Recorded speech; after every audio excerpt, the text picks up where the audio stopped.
All right, I'm looking at the final version of my document, which is finalformattedlimerick.ai. And if I click on the headline with the black arrow tool, and I'm clicking on the base of the text just to make sure I select it, although you have a lot of latitude when you're clicking on text. It's very easy to select this stuff. But notice that this is point text, so there is no container for the text, which is unusual. Most other programs require some form of text frame. Illustrator does allow you to work with text frames if you want to, especially for body copy, which is text that needs to automatically wrap down to another line of type. However, anytime you don't want automatic wrapping, you want to control the wrapping, which is great when working with headlines, specialty type logos, then you want to start with point type. And I'll go ahead and switch over to my document in progress, which I'm calling pointtextheadline.ai. I'm going to move this guy out of the way for a moment. And let me show you, if you're creating type from scratch with the type tool, then you go ahead and switch to the type tool. And if you want to create a text frame, you drag with the tool like so, and then start typing into it.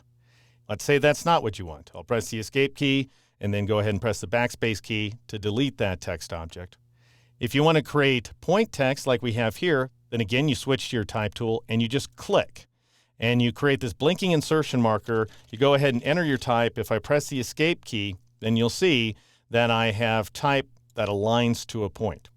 All right, so what does that end up meaning? I'm going to go ahead and delete that text. And let's apply some sort of early formatting to this text right here. I'm going to change the size and what's known as the leading, which is the distance between the baselines, between one baseline and the next.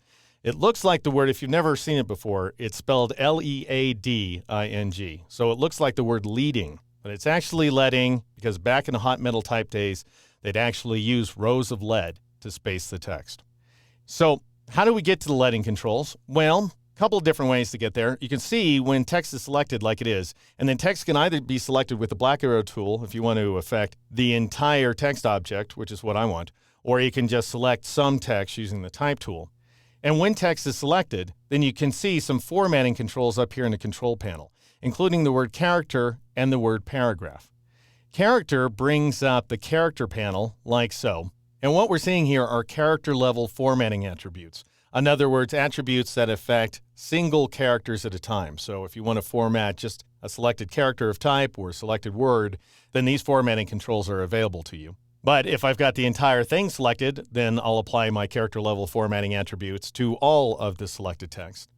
Paragraph brings up formatting attributes that affect entire paragraphs of text at a time, even if you just have a single character of type selected.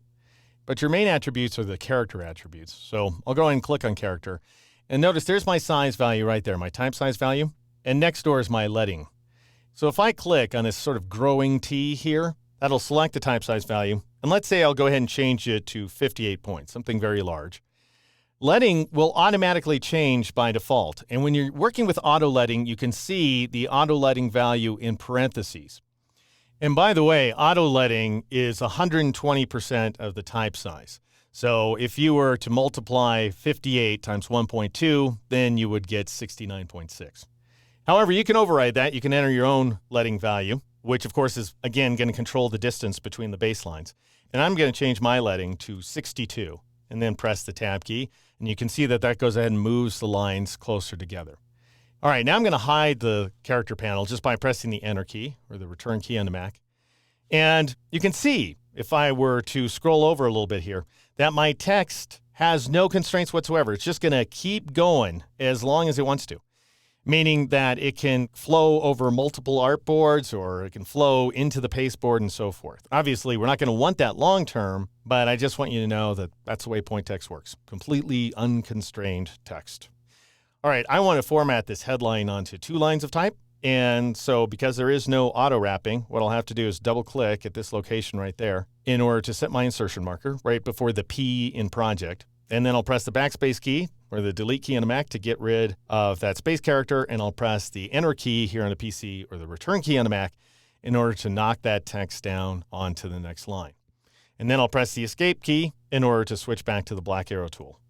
All right, so that gives you an idea of how to work with point text inside of Illustrator. In the next movie, I'll share with you a few tips and tricks for previewing and assigning fonts.